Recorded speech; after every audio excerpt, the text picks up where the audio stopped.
All right, we'll start it here.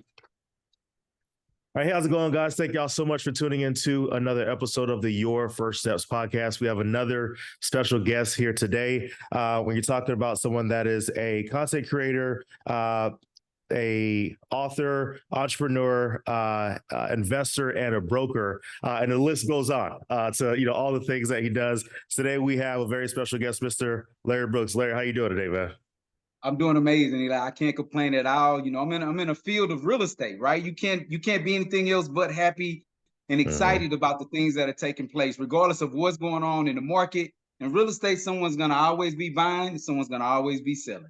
There you go. I love it. I love it, man. So just to give you guys an idea for how we came to this podcast. So I've been following him on Instagram for a while, and I've been seeing a lot of the content that he posts. But something that I really love about what he does is when it comes to just overall different real estate strategies, he breaks it down into pretty much bite-sized pieces that you can really digest and not talking over your head, not speaking to, folks like I'm above you. This is let me break it down for you. Let me actually explain what the process is of these different real estate strategies and, really getting people to the next level. So that's how this came about. So we'll get to all that. But before we get into all that, tell everybody about yourself and who you are and introduce yourself to the new people here. No doubt about it, Eli. Well, thank you again. Thank you so much for having me as a guest. I appreciate it. I want to be an open book and drop a few gems for the audience today. So my name is Larry W. Brooks, aka the Texas Real Estate King.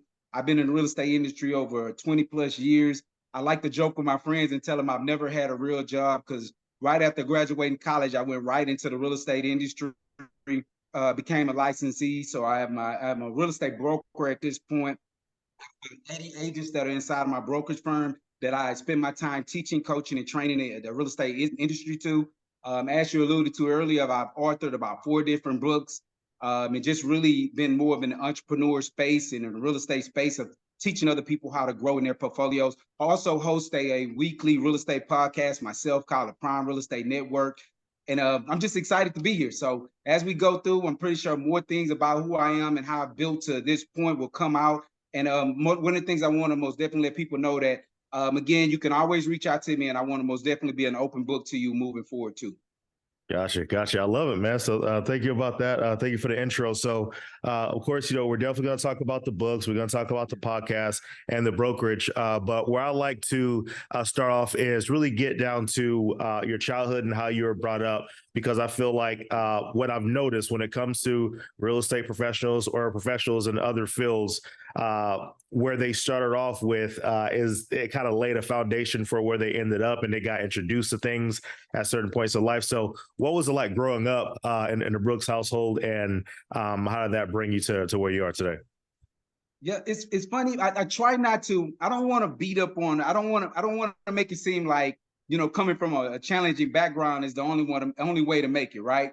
But again, I am one of those that came from more of a challenging background. I was raised by my grandmother here in Houston, Texas, South Park, in the area that off of MLK, and so it was traditional, just like every other MLK. Right. On Sundays we went to church. On Saturdays we spent our time standing in line to get government cheese. And my grandmother just did an amazing job with the foundation of raising me and my. We would typically have about 8 people in a 3-bedroom home, and so one of the things that I took away from that is my grandmother was really the very first entrepreneur that I ever saw. And I didn't know the term entrepreneur as a child, but one of the things she was the in our neighborhoods, you would have what's called a sweep shop or the candy shop lady. My grandmother was the cool cup lady, right? Gotcha. People would knock at our door for cool cups. So that was the first entrepreneur I ever saw. And now her day job is she was a caregiver, is a fancy name that they gave her, but really she just took care of rich people that were disabled, and she would just kind of clean them and take care of them. That was what her real job was. But for the most part, having an opportunity to grow up in the house with this go-getter, which was my grandmother, was my foundation. Went to high school in Jones High School, which is in the South Park area as well, here in Houston, Texas. I went to school to play football. It's always a running joke.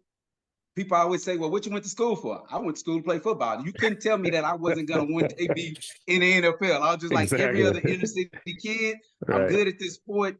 these people that came down here and they offered me a full scholarship. So I took my full scholarship, went to Stephen F. Austin University, spent my time there, just really being focused on football, but also my education. And because my grandma, I always never wanted to let my grandmother down, right? One of the things that would happen is you would get these scholarships, you would go off to school, but you'd be back a year later because you just didn't have the foundation. So for me, the hunger and the thirst was to please her and to one day be able to retire my grandmother. So went to school, played my 4 years of football at Stephen F. Austin. While there, I got a double major. I got a marketing general business degree, and just really studied on being an entrepreneur even when I was in college. So I owned a nightclub when I was in college, built a network of people around me that eventually became my success story once I graduated and got into real estate. So it's just a little bit about my background. After Stephen F. Austin, I went directly into real estate. Gotcha. I love it. So there's a few things that you touched on, and I wanted to go deeper into the different parts there. So with your grandmother being that entrepreneur and you seeing her hustle to really get things going and make things work, what did you take from those points in life that you may not have noticed the importance of it then, or maybe you did, but what points did you take from that to apply it to your business as an entrepreneur now? So one of the things that really stood out was consistency, right? You could never show up to my grandmother's house and she not have cool cups ready, candy ready, and things like that. So what I saw from her on a daily basis, regardless of how tired she was, every night she would put everything together that she would need for the following day. So consistency was the first step that I took from my grandmother. The second thing is I saw a business model, right? So I took that business model my grandmother had in a stationary area at our house, and I took that to school with me. So in high school, I sold candy. And what I took from, and this will tie back into my real estate business, but I'll tell you. But in high school, I sold candy.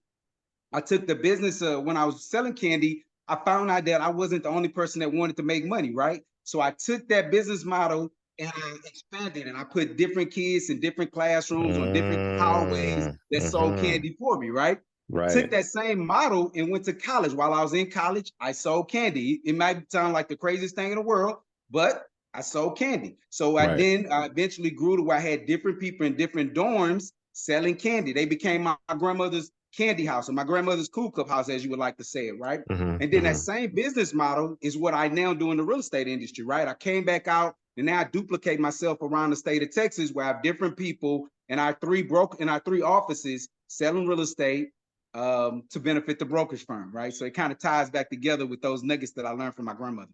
Gotcha. I love that. So it's interesting that you bring up candy and selling when you're young. So kind of talking about things that happened to me when I was in high school. I first discovered that I was able to sell and really talk to people when I was in a keyboard class, and the teacher, he gave us each like a box of candy to sell, and he expected everybody to take several weeks to sell it. But I remember he gave me that box, and then the first day at lunch, I sold out of the box. Because it was just like something just kind of came alive. And I'm like, you know what? Let me take the box. I'm going to each table. I'm, willing to deal. And I got that done. And then he was like, oh, where's your candy? I'm like, oh, I sold it. He's like, no, I just gave you that box. I'm like, yeah, it's gone. He's like, oh, okay, well, sell this one. And so I got the box the next day, sold that one. And he was like, okay, you got something. Like, you should maybe consider sales in the future. And so, but where I would say, I limited myself when it came to other things that I would sell. Like I had like a clothing line, I sold candles, I sold a lot of things later on, is that I didn't have that mindset of, you know what, let me get other people involved in this. It was just I'm the guy, I'm the salesperson. Let me try to incorporate as many other people as possible when it comes to just sales, but not, bringing other people. So has there ever been a time to where you actually was like, you know what, let me do it myself? Or did you just stay? Did you like from the beginning was like, oh, yeah, you know what, y'all want to make money? Let's make it happen. Like, was that just a natural thing for you? Or like, what was that process? That's a great question. I think for me, my learning lesson was at this point. I was in college and I came from a background of selling candy and knowing how to make money. And I also threw parties when I was in high school. That was a big thing coming up in Houston, throwing high school parties. So I would do that, but I only had one other friend, he and I would do it. I got to college and I was like, okay, none of these other people really know how to put this together. I'm going to do it. But what I found out is, was I good at it? Yes. But could I grow faster if I built the foundation around me? Yes, I could. So for me, the business of the candy industry also seeped into other businesses that I thought about, because I thought to myself, well, if I had more people talking about my party than just me, then that's kind of like they needed equity in the bit. They needed equity in the event in order for them to really push it the way that I needed them to. So that was one of the things that I would say that I just kind of domino effect to always enjoying partnerships. So most of the companies and the businesses that I built that I currently have are all partnerships. I really believe in it because it's just a better way of leveraging myself, my time, and my skill set.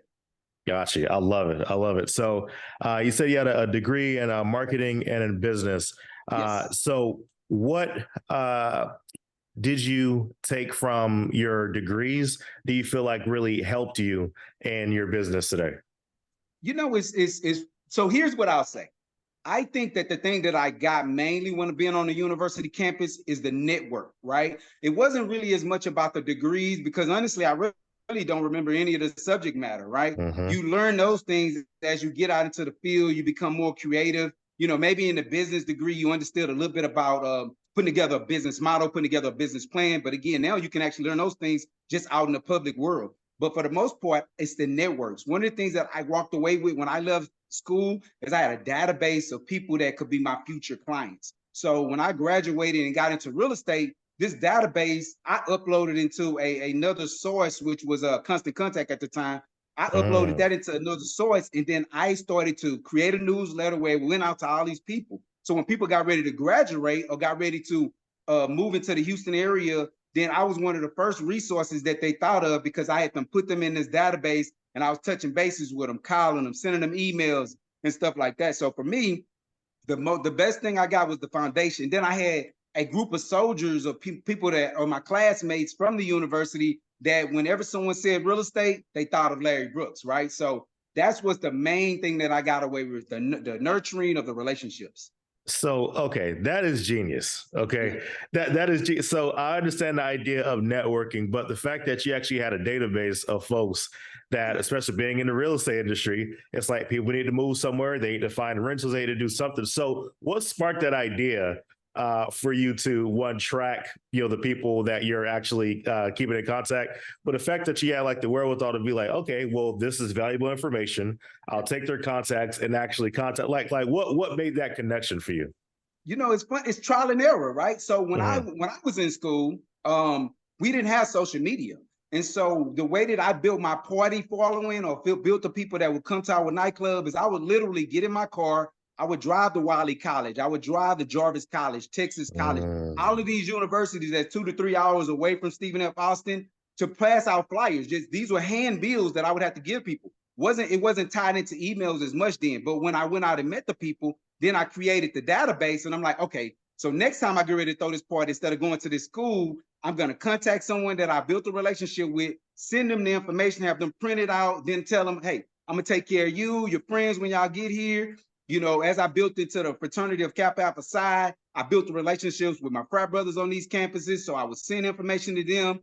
They would reach out to their friends in Dallas and Houston, and it just built me a large following. So that's really what created the idea of the database was just, hey, how can I do this, but not have to do Right. this much driving again in the future? How can I lock in with these people? So exchanging numbers and just kind of keeping up with it. So that created my first database. Gotcha. I love it. I love it. So yeah, and that's something that something I express to kids that are considering not going to college because they're like, hey, if I want to learn something, I could just go on YouTube and I could just pick it up. The way that you just express things, it's like you probably didn't go into school just thinking like, okay, I'm going in to get a database to then put them on. You didn't probably have that thought process, but while you're there, you just see a network of opportunities and just like you're saying, trial and error, you actually ended up coming up with this system that ended up being a lot more beneficial to you rather than just going on YouTube and being like how to become an agent, how to become a broker. This gave Yeah. you a lot more of a found. I love it, man. I absolutely Hey, love it. So it's called relationship currency. A lot of people, that term is relationship currency. It's more valuable than the finances. You could be a multimillionaire, but at the end of the day, if you don't have relationship currency, some doors just don't open for you. So having an opportunity to create relationship currency has opened open doors that money couldn't even put me in at times.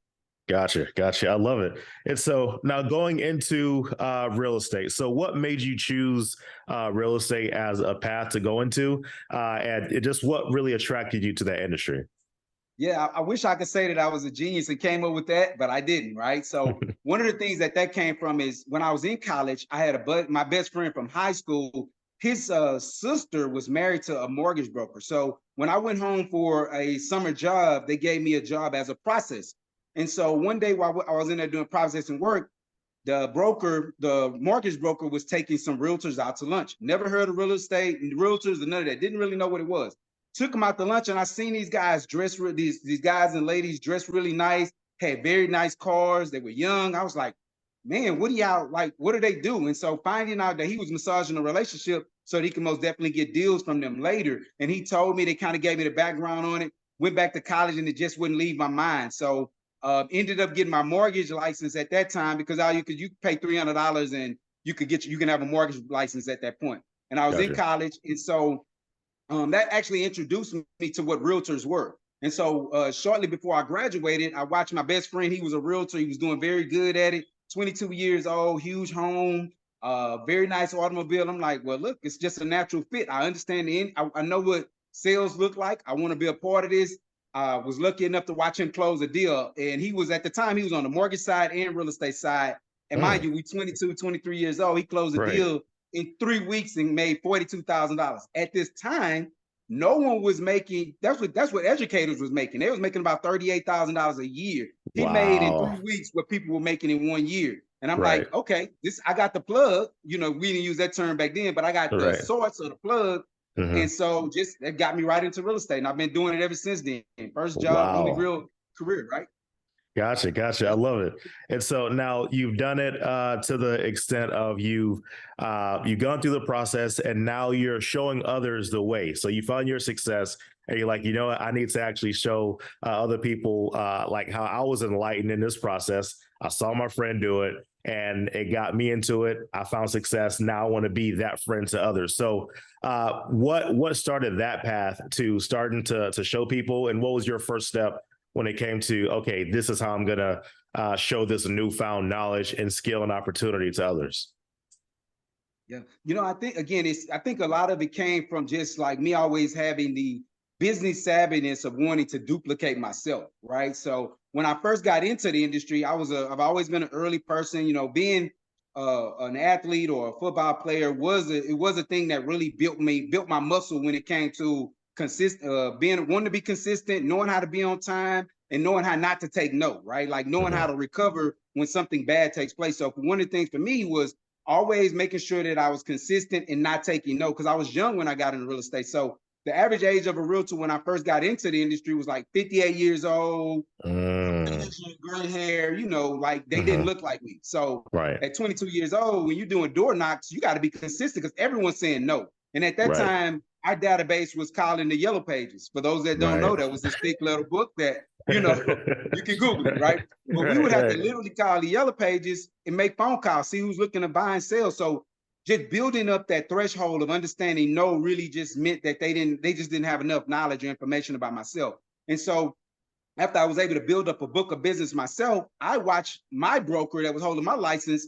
I'm watching them now. They was 100% firm. I'm watching them make $20,000 a month just off of fees, licensee fees, and I'm like, that's what I need to be doing. I need more passive income. So yes, I Mm. want to have my own real estate portfolio, but why not build a business that can also become passive for me as well, just by me giving the insight of a brand that I've already built. And so that's kind of led into wanting to start Brooks and Davis real estate firm, which originally I started at Brooks Star Properties before I partnered up with my business partner, Michael Davis. Hmm. Before partnering up him, I started my own brokerage firm. The market collapsed in '08. I had already had this office space. Everything was already set up. He and I had a conversation. He was already a good friend of mine. We had an amazing conversation. We shared the office space for a year, and then we decided Brooks and Davis together, split the business down the middle, and let's work it out. And so from that, we just started to build and bring small pockets of agents along with us, and now we've kind of grown that as well.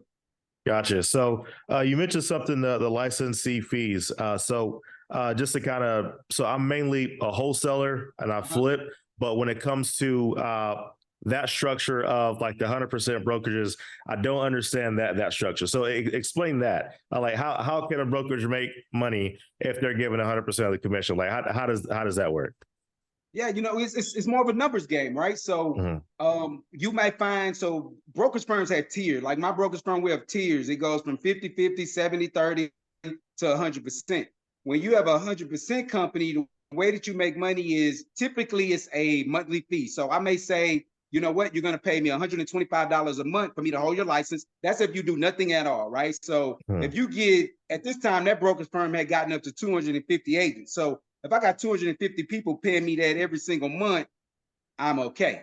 And Right. then not only that, usually with a 100% company, I'll charge you a transaction fee, right? So once you do a deal, I'll probably charge you like 250 per deal. So if I got 250 agents, let's just say only 50 of them complete a transaction, that's still, $20,000 to $30,000 a month just passively coming through the brokerage firm for holding a license. And of course, you want to do some educating so that your license isn't in jeopardy. So we Gotcha. educate so that we're not putting agents out there that don't know what they're doing. So even my 100% agents, they've graduated to that point to where, they started off at 50-50 and they grew to where they gained the responsibility, gained the knowledge and the trust so that I trust them to go out with the brand, with the name and continue to grow. Gotcha. I love it. So between these different types of brokerages, because I mainly heard of the commission split type brokerages, what would you say is, why won't everybody just go to one to where it's 100% brokerage? Why is it that they still go to these others to where they know every transaction they're getting this huge split from their commission? Well, the thing is the ones that are 100%, that's a brokerage firm that's saying that you're saying to that brokerage firm, I'm knowledgeable, I know what I'm doing. I shouldn't have to I don't have to. Basically, you're not going to get as much tutelage. When you got questions or concerns, and before you go and jeopardize their license, when you're with a split firm, usually split brokerage firms have great training. They have access. So you got mentors and coaches that you can literally pick up in the middle of the night and they'll answer your phone call to help you through the process. And so I feel like most people that get their license should at least start with a brokerage firm that has mentors and coaches that come with their fees. And you should be okay with breaking a split. You're not, the game ain't free. People can believe that as much as they want to. You can get on YouTube and think you're gonna get what you get, but the game ain't free. When you need somebody that done did it, that can tell you help you skip the hurdles, because the ability to skip mistakes is why you get a mentor. The reason why you get a coach is so you can skip some of the mistakes and gain the knowledge. Well, if you're with a 100% company, there's very likely that they're not going to overstress themselves about what you need, right? Like they're not going to spend an hour on the phone with you, walking you through a contract, and they only getting $125 off of you or $200. Like that's not valuable to me, right? But if you 50-50 or 70-30, I don't care what time you call me. I literally have an agent dedicated to making sure that all your real estate questions are answered. And then on the back end, I'm making sure that you understand the process so that if one day you can compliment me by going out and growing and becoming a broker yourself. That's my ultimate compliment. Everybody that has graduated from my company, that have went out and built their own brokerage firm, that excites me. That's why I strive to do what it is that I do. So that's why you pay for someone, you pay for the game, you pay for the knowledge, you pay for the resource, and you pay for the relationship, right? Because then I get to open my database up to you. And then whenever you have a question 10 years from now, 20 years from now, I got you. There you go. I love it. I love it. And so now, as you've gone on with your brokerage, you've helped a lot of people gain some success. And from there, you wanted to stretch out your reach and duplicate yourself, like you're saying, to really showing as many people as possible how to actually be successful in this game. And so you went on to have books that you actually wrote as well. So explain the books if you want to go through. I think you said it was 4 books that you have. So let's go through each book and explain what people would actually get from those books and what actually prompted you to write those books. Great. So these books and all the things I'm going to speak of can be found at larrywbrooks.com. But just to give you a little bit of insight, because I don't have the physical copies with me to hold up, but the very first book I came out was in 2017. And that book was just mainly, if you didn't come from a sales background or you didn't come from you wasn't a previous athlete, sometimes you don't have that texture of motivation to get up daily as an entrepreneur and know that you kill what you eat. And so the very first book was a book of quotes. It was just your Zig Ziglars, your Tupacs, people that I loved and enjoyed, that every morning when I felt like I needed that extra kick, I read me one of these amazing quotes. And so what I did with that is I used that as I was bringing on my new agents to kind of help motivate them. Those that didn't have a background in sales, or that understanding of how to take a good strong no and keep going. That was always a very good motivational book for them. Gotcha. So that one was called Empowering Quotes for the Entrepreneur in You. The second book that I came out with was a book about how to start a business. So it was a book. It was called 6 Steps to Creating Your Own Business. And so the way that book worked out is that it was steps that you would use to go from being a sole proprietor, so just me going out here doing the business all by myself, to how do I duplicate myself and become a corporation? How do I go from being Larry W. Brooks to Brooks and Davis Real Estate Firm, the brand, the bigger brand? And so that book walked the steps through on how I did that, how to market yourself, how to build out your business plans and things like that. The third book was a partnership. I did that one. Shout out to Self-Publishing 30 Days. They actually helped me with all of these books. But Self-Publishing 30 Days did a partnership with myself and Grammy Award winners, other people in other fields of studies that have been very successful across the country. We did a co-authoring book. In that book, I actually talked about how I built out my Pure Hustle brand. So the hat I have on is more of a clothing brand. It's tied into a grandparents love, a nonprofit that I had, that I started on behalf of my grandmother, because, you know, I saw that she lacked resources when you are a grandparent raising your grandchildren on a fixed income. So that when it kind of tied into all those things. So I talked about how it is that I built out the clothing brand with my partners that I grew up with here in the Houston area. And so the fourth book was mainly a compliment. You know, in our area of expertise, we love when other people recognize us and they value what you've contributed to the field of study. So Rita Santa Maria, the founder of Champion School of Real Estate, which is one of the largest real estate companies in the country, actually featured me in this book. One of the only people that looked like me. It's called Real Estate Tendencies for Success. And she featured me in how I built the brand, how I built out the brokerage firm. And that actually took place in I think that was 2020 that she dropped and released that book. It was volume 2. So just a little bit about those. Again, you can find more details at larrywbrooks.com on those. So thank you so much for asking for those. I love sharing and talking about those with people. Gotcha. Absolutely. So are they, so they're available on that website. Are they also on Amazon, or is it just through the website? No, they're also on Amazon as well. So for those of you that got Amazon Prime, you want to get them to you very quickly, they're on Amazon as well. Gotcha. Awesome. Good deal. So now we're definitely going to talk about the brand, the Pure Hustle, and the nonprofit. But I want to touch on the podcast that you have as well. So what? Talk about the podcast. Like what brought the idea of starting a podcast, and what is it really about, and why should everyone listen? Yeah, good question. So I get excited when I talk about the podcast, because, you know, I didn't get this when I was probably about 5 years ago, maybe 6 years ago. I would go to these schools and I would sit down with these high school and middle school students, and I'm telling them about the real estate industry. I want to expose them to what it is we do. And I was like, well, what do you want to do? And I would hear these kids say something about being a YouTuber. What is a YouTuber? Right? Didn't get it. I did not get it. Right? I couldn't understand the financial value in it. And so I laugh about it now when I consider I'm kind of like a YouTuber, right? I got a page and we really push this brand. But with the Prime Real Estate Network, and you can find it on YouTube and all the podcast streaming, but Prime Real Estate Network is actually a platform that was first generated by my partner on there that actually is our host. His name is Ric Davis, one of my frat brothers and one of our agents with Brooks and Davis Real Estate Firm. He came to me one day and he said, man, Larry, you have such a brand behind you. And you're doing so many things in real estate. You're busy coaching other people. I would love if you could host this podcast with me.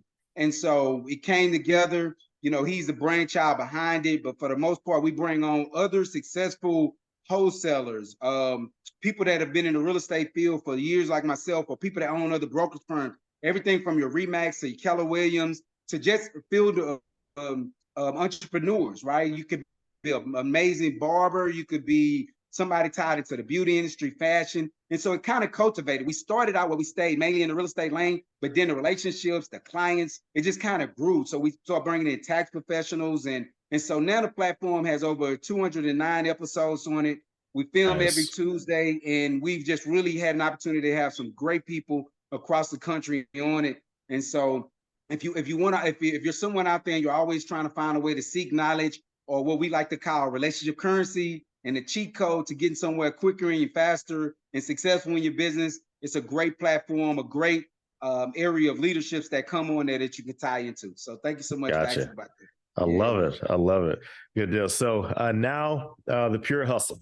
All right. Yeah. So talk about that brand, what it represents, and the ideal person who showcases this. And the reason why I say this is because I was actually watching a video of 50 Cent the other day, and he was explaining Yeah, I was about how. to say that. Yep. Yeah, he was explaining how every thing that you wear is an expression of yourself. So, not to get deeper into that, explain the brand and what it represents.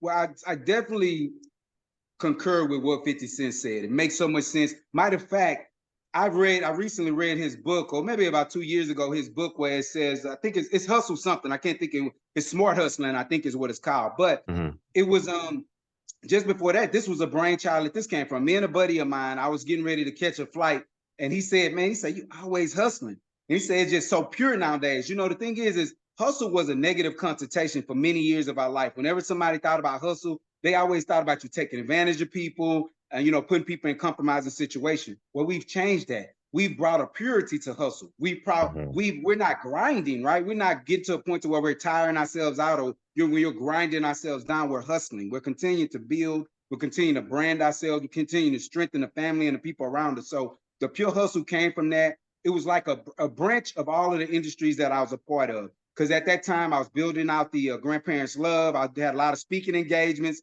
building out the Brooks and Davis Real Estate Company, the books and the podcast. So my boy was just like, "Man, you just got pure hustle about you." And the beauty of it is that he already owned a t-shirt shop here in South Park off of MLK. And so we went from that, us talking about that, to him actually putting that on a shirt. People saw it and like, "What's that?" So now I'm speaking in it, right? I got my hat on, got my shirt on. Instead of a suit and tie, I'm putting on the branding that I'm supporting, that's coming back to support me as well. And so we just built that brand. Me, myself, and my shout out to Sean Dangerfield, the t-shirt shop.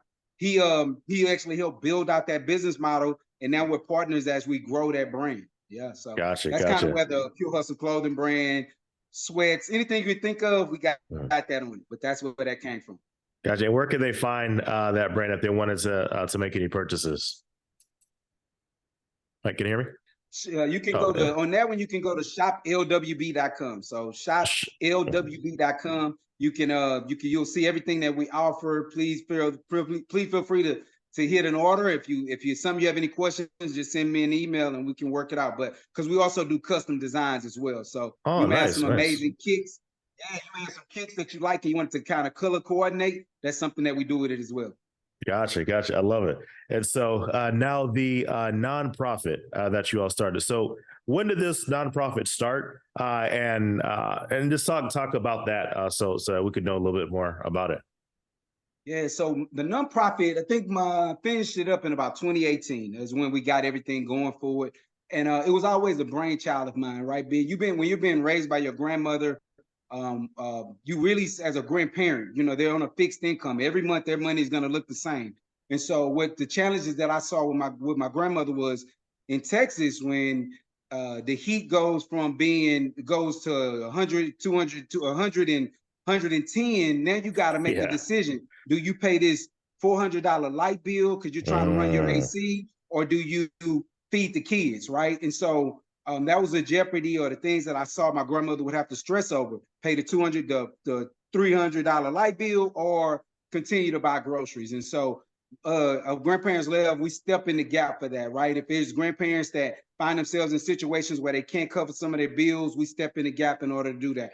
One of the things that I also saw my grandmother have challenges with was things that came up around the home, maybe roofing damage or roofing troubles or AC unit, just a lot of things that when you're on a fixed income, you can't just go to the bank and take care of it. So a Grandparent Loves, we use some of my real estate resources, and we step out and we send people out there that can cover that gap.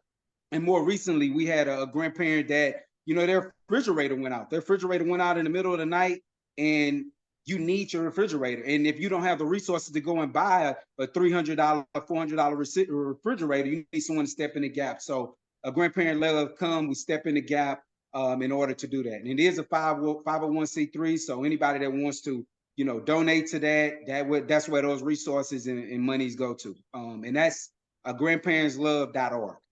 Gotcha. I love that. I love it. And I've actually never heard of an organization that does that specifically.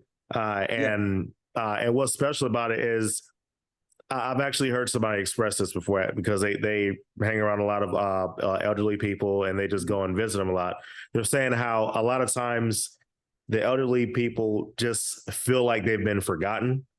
As everyone grows up, of course, everybody loves grandma when they're kids, but as everybody gets older, it's like the grandparents become an afterthought. And you don't think about those daily struggles that they may have. And yes, if they're, young, they'd be able to go out and, hustle and figure out how to get, things together. But once you're older, it's a different situation. And you may not have had, things set up like a 401k. You may not have all this capital just set up, and you may not be able to actually know how to use Google to look for a plumber to come and take care of a situation. So there's many times to where you just kind of stuck with this bad thing that's happening to you, and you're hoping that a neighbor could help out, but you're not your neighbor's responsibility. And so, and a lot of times your neighbor looks like you, right? In these older communities, the grandparent is another grandparent, and they looking at each other like, well, I don't really know, unless In my case, my grandmother did an amazing job at raising me. So my objective was to get back and give back to her. So it was I was a resource not only to her but for our neighbors as well. But everyone just doesn't have that. So that's kind of where Grandparents Love was born. It was born with the ability to try to sit in the gap to help these grandparents out. Gotcha. And so if somebody, I guess, would they have to request for somebody to get your assistance, or how does that actually work? Like, do you already have people lined up that you would help, or what's the process?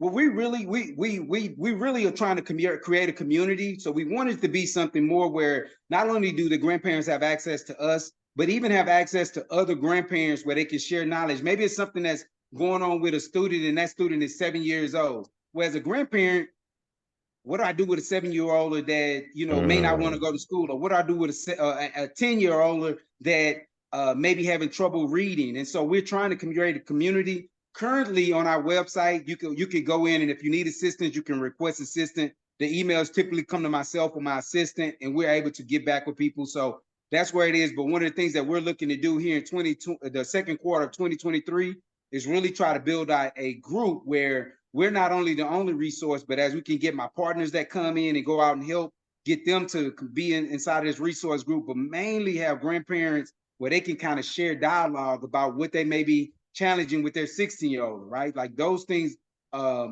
we're seeing are challenges that they have as well. Just ability to communicate with other people that are like-minded or going through the same challenges. Gotcha. I love that. So definitely you guys check that out. Say the website one more time so that everybody can hear it. Yes, indeed. It is grandparentslove.org. Grandparentslove.org. All right. Awesome. So now going back to brokers and agents. So what are some tips that you'll give for an agent? They're just starting out. They want to get the ball rolling with their career. They want to get their first transaction.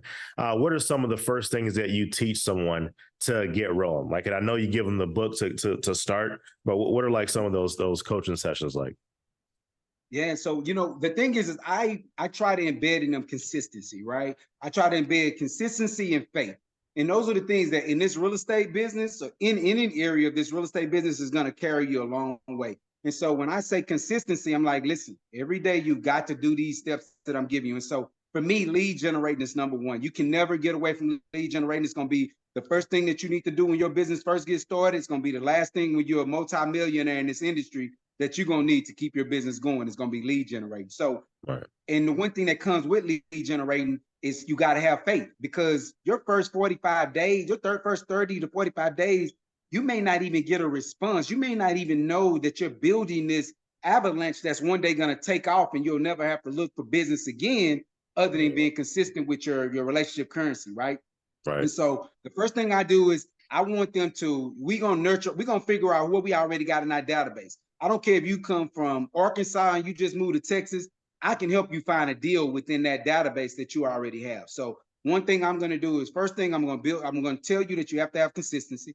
I'm going to talk to you about what faith looks like. And then I'm going to take you and give you steps to take the people in your phone immediately and turn them into a resource and turn them into soldiers that's going to go out and help you find your deal. So one of the gems that I always give the students at Champion School of Real Estate when I'm over there speaking to them that are in the process of getting their license, I tell them this real simple script. The first thing you're going to do is you're going to take this script, and you can take this script and you can phone call it. If you're a caller, make this phone call to your friends. If you have social media, drop this in someone's inbox and drop this inside their DM. It's a volume, it's a numbers game. You're touching 50 people a day or 25 people a day in the beginning. In the beginning, you're touching 50 people a day because you ain't got no clients. So you touching everybody you can, and you staying busy, right? Right. And so that script is usually like, hey Eli, you call Eli, hey Eli, you got a moment to help me out? Everyone always says yes. People want to be a resource to other people. They really do want to help you out. And so with that skit, Eli gonna say, yeah, I got some time. You're gonna say, hey Eli, who do you know that's looking to? I just started a new career in real estate. I'm excited. I'm with an amazing team. I got an amazing broker around me, and we're doing amazing things here in blah blah area. Now, who do you know that's looking to buy, sell, or invest in real estate? Those simple terms is going to do two things. A, they're going to remember who they was talking to at the Super Bowl that was telling them, or at the Super Bowl party that was telling them that they was getting ready to move, or that they want to buy real estate, or they want to be an investor. They're going to just give up. They're going to start to become a soldier for you. Or if they didn't have anybody at that moment, they're going to go out, and now the first time someone said something about move, they'll be like, yeah, I was just talking to my friend Larry. They just joined an amazing team, and they are looking for somebody to help. I think you should reach out to them. So now you have somebody that's going to be going to war or working on your better behalf. So those are some of the foundations that I could give them in the beginning. I'd absolutely love that. Okay, so let me tell you what I heard something similar from what's his name? Hermosi is his last name, and he started off as a gym owner, and his approach whenever he was cold calling as well was. He says where people mess up is that they call someone and they try to offer the service to them.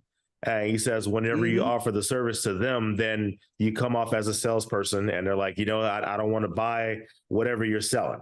And so, but his approach was instead of asking them, ask them, hey, do you know of anybody? And so now I love that approach. I absolutely love that approach. Yeah. Okay, so this is interesting. So if you were to, and it's different in the wholesale world, only because usually the people that you're calling, they're the person that needs the help, right? So I know, like with wholesaling, it's like, say you're calling a pre-foreclosure list, you're calling whatever list you're calling, they're the ones who have the signs of distress. So is that something that you think would also work in the wholesaling space, or is that mainly something that's for agents, basically? I would say that one probably, the one that I just said, that script is probably more strength towards agencies, because in the wholesale space, you want to be more empathetic toward the person that you're calling. You want to also offer them resources, but you can still act the same way though, right? You can still say, instead of saying to them, hey, I want to help you, you can just say that, right now you may not be in need. Now in the back of their mind, they're like, I am the one in need. But you might say, hey, you may not be in need of this type of service right now, but who do you know that may be blah, blah, blah, blah, that may need some help with, they're not being able to pay their mortgage, or they're in a place where they're about to lose their home and they need to move, but they need this supplement in order to do so. Like, that's a different way. And then that they'll still ask, right? Like, but then they're gonna be like, well, that's me. Like, they're gonna raise their hand. They're gonna be like, I'm the one that needs this service. So yes, I take that back. I do actually think that script can actually work in that exact same direction. Yep. Gotcha. And so what I would typically do when it comes to wholesaling is, well, one, of course, just let them know that you're was reaching out to see if they had any interest. And sometimes instead of giving like spilling the beans and just like saying like, hey, I'm calling because your house is on pre-foreclosure or whatever, you just kind of just make it seem like somewhat of a coincidence to where it's like, hey, I'm just calling to see if you had any interest. And it's like, oh, what made you call? He's like, oh, well, I was just calling homeowners in the area in this zip code because you got all the stuff in front of you. Homeowners in this zip code with similar square footage and blah, blah, and, just whatever. And then as you get down to the questions, then all of a sudden, then they start telling on themselves like, okay, yeah, well, actually, X, Y, and Z. But the people that are not leads. That's an amazing approach.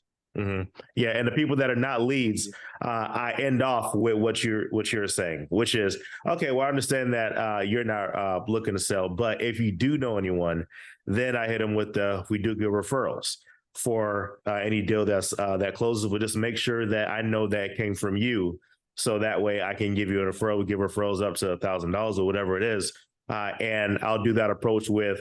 I haven't done this recently, but say if I were to go to like a grocery store or a gas station or wherever, I'll give them my card and then say, hey, if you know of anyone that's looking to sell their property, I'm looking to buy properties. And it'll get the phone ringing a little bit, but it's just one of those things to where you never know where that deposit will end up cashing out later. So I guess give an example of talk about the importance of just constantly dropping seeds, even if it's not on the phone. But why is it important to drop seeds to, all platforms, whether it's social media, just talking to people on the streets? Like, why do you feel like that's important? Well, it's important because you really don't know what may be your life-changing opportunity, right? So I am a person, I'll say one thing that I do, and then I'll say kind of how that transitioned into some business. And so one of the things that I always do is I take thank you cards, right? And so I give out about 100 thank you cards a month. And it's a simple script that just says, thank you so much for the amazing service that you gave me. If I can ever be of service for you, my name is Larry W. Brooks. And I take my, or I have a thank you, my business card is at the very top. So they have access to my resources. And so I give that to everyone because in every business, people just don't get appreciated. So just to give someone a thank you card, if they're at a restaurant, the gas station, whatever that may be. Now, here's how that works, right? When someone sees that and they understand what type of field you're in, I've gotten clients that have reached out to me after the fact and said, just passed away. She has property that needs to be liquidated. I didn't know what to do, but someone did say I need to find a realtor. But because you were so kind, I would love it if you could give me more insight, right? And that insight turns into, me helping them. That turns into business being closed in the future. So that's just an example of why I do the thank you cards. But always taking time to drop the nuggets. You never know where your resources are going to come from. I once dated someone, and in that time frame, they had a resource. They had a resource of someone that was he was an asset manager, right? And in real estate, asset manager is a great resource. And so one time, just having a general conversation with the gentleman, I always spoke. Whenever I was around, I always spoke. And then one day, the conversation of what you do came up. I said, I do real estate. And he was like, oh, I'm an asset manager. He's an attorney that manages a bunch of big assets. And he said, you know what? I would love an opportunity to change your business model. At the time, I didn't understand it. But when I say this man changed my life, giving me 8 to 10 properties a month, just because it changed it. But it was a general conversation, right? So you got to I always teach my agents, once you become an entrepreneur, your business and your relationships go together. I know everybody try to say you got to have you got to try to separate the two. It's just impossible, right? If I'm trying to feed my family off of being self-employed, I need my friends to support my business. I need my relationships to support my business. So a lot of times, if I'm going to be hanging out with you and having dinner and celebrating your birthday, I need you to tell your friends that I'm in real estate or that I got other resources that can help buy into them. So, and in return, I don't mind going out and spending $80 to $100 and $300 on a steak with you if I got to. But I need us to tie into each other when it comes to my entrepreneurship journey. So you always got to, I always tell people Coca-Cola don't stop. Every day you see Coca-Cola on your TV. They're going to promote to you and tell you about their business model and feed you Coke every day. You got to tell people what you do on a consistent basis. So I hope that answers the question. Oh, yeah. I love it. I love it. And so now when it comes to real estate investing, something that is a huge question for a lot of people that are beginning. Should you also be a real estate agent if you're looking to be an investor? If your main end goal is to be an investor, it's because you learn differently, right? Like Mm-hmm. the way that we teach licensees is not the way that you learn how to do the investing side of the business. You don't learn wholesaling as a licensee. No one's going to teach it unless you have a client. You're not going to learn it. When I learned Mm-hmm. wholesaling, or I learned how to buy and flip, I learned all of those through clients that I was helping as a licensee. So to answer the question, no. If you're going to your end game, or your 100% game is for you to be an investor, then you need to get into investment groups, follow people that do investment, pay to be a part of organizations that do investment. And I say pay because if you pay someone, they're going to open up their book of resources to you. They're going to open up to their paint guy, their carpet guy, and the people who are their end buyers when they're doing wholesaling. They're going to open up this gate of people to you, but usually that's not something they're just going to just give to you. You've got to be a part of their network, their relationships, and paying people for that resource. But at some point, if you do want to be, get both ends of the deal, you can get a real estate license. But really, we learn in two different ways. So if investing is where you want your business to grow, then focus on that. Don't worry about being a licensee. Gotcha. I love it. I love it. Very, very useful, because this is something that a lot of people are divided on, and they feel very strongly about both sides. There's another person that I saw his video, and this was some years back, and his reasoning was, well, why wouldn't you want to be an agent? Because it just allows you to have more tools, basically. And the person I was asking him, he's like, okay, I understand what you're saying though, but I just want to be the investor. Why do I have to do these extra steps? He's like, well, it builds credibility and this and that. He said, well, I have credibility when I speak to people when it comes to getting the house under contract. So this just sounds like, if anything, it sounds like handcuffs, because now you're held to like different standards whenever you're an agent, and it stops you from really, being as creative as you want to be, because you're restricted because of things. So yes, I thought that was yeah. Mm-hmm. Yeah. Yeah, the restricted part is very important, right? Because as a licensee, your verbiage can't be tricky, right? And I'll give a quick example of that. A friend of mine reached out to me because their mother passed away. I mean, no, there's a young lady was going through a divorce. And so she was like, okay, I want to get rid of this property. I'm getting investors that reach out to me. The investors say that they'll give me $10,000 and they'll pay the $80,000 of my loan. Well, as a licensee, when I went out to see the property, it was worth $200,000. So now, as a licensee, I have got to say, look, if you decide that you want to sell overnight, I got investors that'll give you the exact same deal, right? Or if you decide that you're okay with leaving it on the market 30 to 45 days, then I could get you an extra $100,000. Like, as a licensee, my integrity is tied to me being able to. I have to say that to you. Because if you see this property pop up on the market a month later and I'm making $100,000 off of it, you're going to feel cheated. You're going to reach out to my body in government, and I'm going to lose my license. So that's one of the things that it really ties your hands down as an investor. Because if I'm an investor, I can just go in and tell them just that, regardless of what I know the comps may be. And that's not mischievous. There's nothing wrong with that, because it's still a win-win, because everyone's getting what it is that they're asking for. So it's not mischievous or anything like that. It's just, as a licensee, I got to be completely transparent about everything. I can't leave any guessing. Gotcha. Understood. All right. And so now this is a part of the podcast where we talk about the 3 books that you feel anyone that is interested in becoming a agent, but you already gave me 4. So besides the 4 that you already gave, so what are 3 additional books that you feel like somebody that wants to be an agent or an entrepreneur should read? Yeah. I would say one of my books that I read every year is the 48 Laws of Power. It can be a very tough read, so I listen to it, but I also read it as well. But I think that 48 Laws of Power, it has a strength behind it, right? It gives you an ability to communicate with people where everyone feels like they're winning and they're exciting. So I like the 48 Laws of Power as a good book. Oh man, it's another one that's amazing that everyone, it comes with scripts and everything. It is God, I cannot think of the name of it. I was just speaking about it earlier, but to give you a summary of it, the book really talks about being consistent and persistent in what it is. It's the greatest sale is by L. Yeah, it's the greatest. I think it's called The Greatest Salesman in the World. If you Google The Gotcha. Greatest Salesman in the World, it'll pop. It's by L. Mandino. Last name is Mandino or something like that. But it's the greatest salesman in Armandino. the world. Yes, that right there. Gotcha.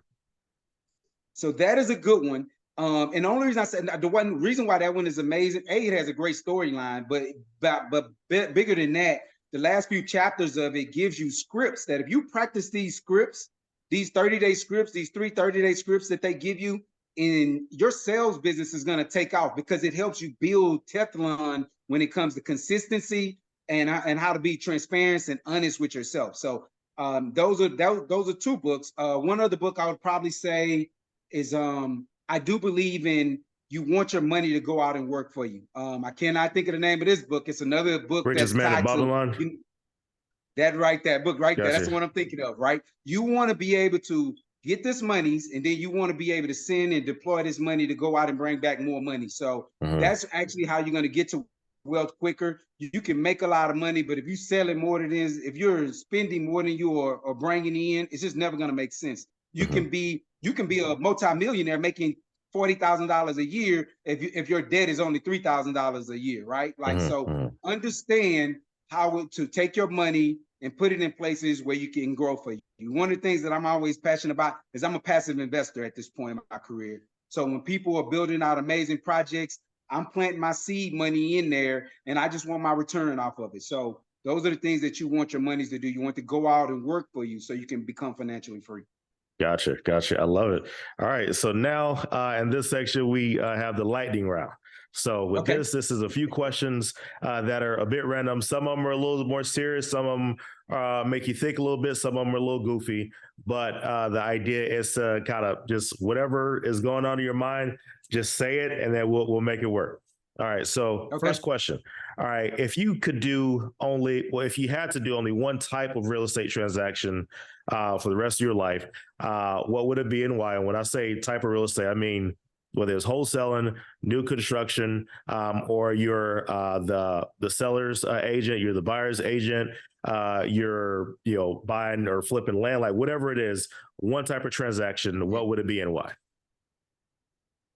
I would be a buyer's agent. And the reason why I would choose buyer's agent is I love the happiness, the energy, and the relationship that's built off of doing so. So I would be it wouldn't be as much of a financial ideal, but for the most part, it would be so peaceful for me. Because as a realtor, those are our relationships. That's how we change lives. And most of my closest friends now are people that I once did a deal with. So I would be a buyer's agent. Gotcha. I love it. All right. Number two, if you could bring back one person that has already passed away, but it can't be a relative or a friend. All right. Who would it be and why? You know what? I would bring back Tupac Shakur. Tupac was a big part of my childhood, and the poetry and the wisdom that young man had in his 20s is impeccable. And I don't think that sometimes we sit back and we can understand that this young man had energy of an 80-year-old. He had conversations of an 80-year-old. He was here before. It felt like he had lived here before. So I would bring back Tupac just so he can give me some more of them gems that he gave me for the short period of time he was there. Gotcha. Gotcha. All right. Awesome. And number three, if you were boy, my handwriting is terrible. All right. If you were a musician, all right, and everyone in the world could hear this one song, all right, what would this song be about and what would the title be? Oh man. So I would say I would be a rapper. I would be a rapper. I would probably be a Tupac. And one of the quotes or one of the verses that he had in one of his lyrics was, "I'm not saying that I'm going to be the person to change the world, but I'm going to speak life into someone that one day will change the world." So that's when I'm on the stage. That's all I'm thinking about when I'm pouring in. When I'm coaching with realtors, I'm thinking about I may not be the one to change your family's life, but I'm going to pour into you until that takes place. So yeah. Gotcha. Gotcha. I love it. I love it. And the last one. All right. So what is the one thing about real estate that you wish was taught in schools? Oh man. Well, I think that in school we didn't really hear about real estate, but when you think about it, wealth is one of the things that real estate can give you. It can give you because a lot of people don't understand through home ownership, you actually people not we're just getting to it, our particular generation, but generations or people that didn't look like us before us, they were able to refinance their homes and send their kids through college. They were able to refinance their homes and start their own business, whatever that may have been. So a lot of people don't understand us as us in the entrepreneur space, or us as African Americans. One of the things that we didn't have an opportunity of doing is taking advantage of being able to refinance a home and change the general wealth process of our family. So I think now we're getting a hold of that, but I think real estate should be taught in the schools because that's going to give several different generations an opportunity to go through school more, or to go into the entrepreneur space by being able to refinance and use the equity inside of their home or their real estate to change the lives of their family. Gotcha. I love it. I love it. Well, hey, Mr. Brooks, thank you so much for coming on to the podcast, man. This was amazing.